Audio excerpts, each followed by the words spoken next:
Well, we knew it would come to this. All the critics have hailed this movie as a pile of crap, and we're going to dive in for our fair helping. It's sad, but shortly before its release, everyone important picked up their whipping sticks and had their way with the Love Guru. And whether you believe it or not, what a critic says does influence a lot of people. So when I picked it up at my local Hollywood video, I felt sad knowing that it would not live up to my expectations. After the first 10 minutes, I felt a wavering in the decision that I had made, as the playful introduction gave me an assurance that this was going to be the same great quality that Michael's last film held. That doesn't mean it's good, just well made. The story is strangely pieced together in such a way that it connects a thick Indian culture with a Canadian culture and creates a unique adventure that only Michael could provide. And unlike the Austin Powers series, the varied cast provides that extra touch that can only come from when many different personalities interact with one another. This movie looks impressive. Not like Avatar, but in a more of an intellectual way. I'm not an expert on Indian culture, but if it's accurately presented, then most of this film is a masterpiece, and its production value, on and off the screen, rivals many of the recent years' blockbusters. I especially enjoyed the detailed modeling in the coach's office that made the scene not only memorable, but funny as well. Look at the little water cooler! All I can say is, good job, Michael. It's a beautiful movie. The movie is well written in all aspects. There's not a single pacing problem in the entire film. There wasn't a moment in the movie that didn't either progress the story, express a character into more detail, or provide a comical side note that hindered the story. Problems with movies like this is that they tend to be heavily attached to the sport aspect. With The Love Guru, the hockey is kept to a minimum, and that keeps the movie about the core story and its humor rather than a sports montage. The main problem some might have with The Love Guru is that most will find its humor childish in nature.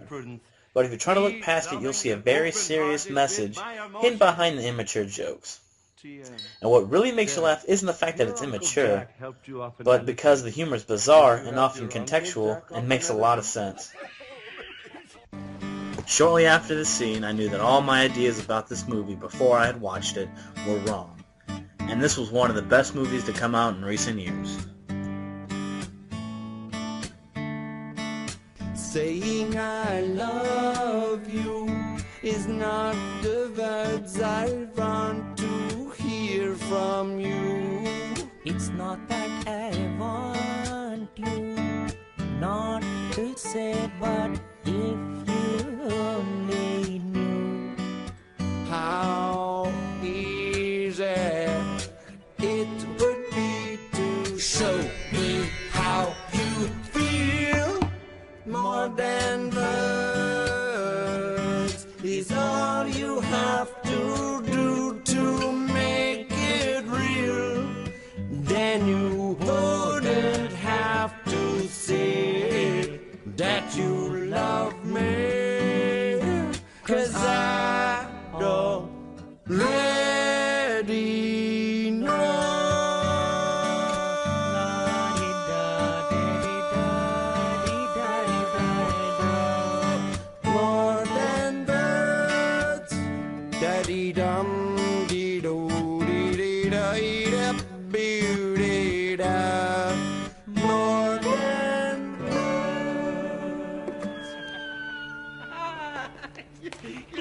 That was great! The point of this review is that we must judge media by a certain standard, and not listen to the majority of lower-level critics that tend to be easily influenced and influenced. There comes a time when we have to open our eyes and realize we're enjoying a piece of crap. I put hundreds of hours into Halo 3, but still I understood it was a horrible game. It was a $60 expansion pack that concluded the story. Is this a dog's chingy? Am I being punked? Just because it's fun doesn't mean it's a well thought out game. Especially if there's some annoying YouTuber that uses cheap programs and bad audio to convey their worthless ideas over video games and movies. Unsubscribe to them, rate low and poorly towards their videos, and leave nasty comments. Wait, does that mean... Alright, with the New Year's celebration coming up in a few hours, I want to wish you all a happy late holidays and a happy New Year's. And while I'm at it, I might as well tell you about what's in store for early 2010. Alright, you know what this is. And this won't be your average LP, because if you've ever played it, you know that this is a fun game to play, but a really boring game to watch. So I'll probably just skip through, maybe show a couple enemies here and there, and then all the bosses, of course, and then try to show you how to get some items and go through all the missions. So basically it'll be more of a walkthrough rather than an LP. Pretty soon I'm going to start doing the Double Dragon 1 LP.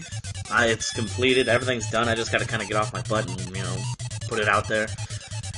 And this time I'm going to call it Double Dragon 2 The Real Revenge, because it kind of makes more sense to have this game after the second one, just because, I mean, you don't just fight with your brother after she takes your girlfriend, you know?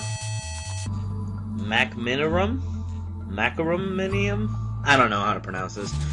But anyways, it's more of a 2D puzzler, and it's very beautiful, and I kind of fell in love with it after I got the demo, and I bought the game, and I've been having fun with it, so I've been recording it, and I'm going to show you how to basically do the entire game.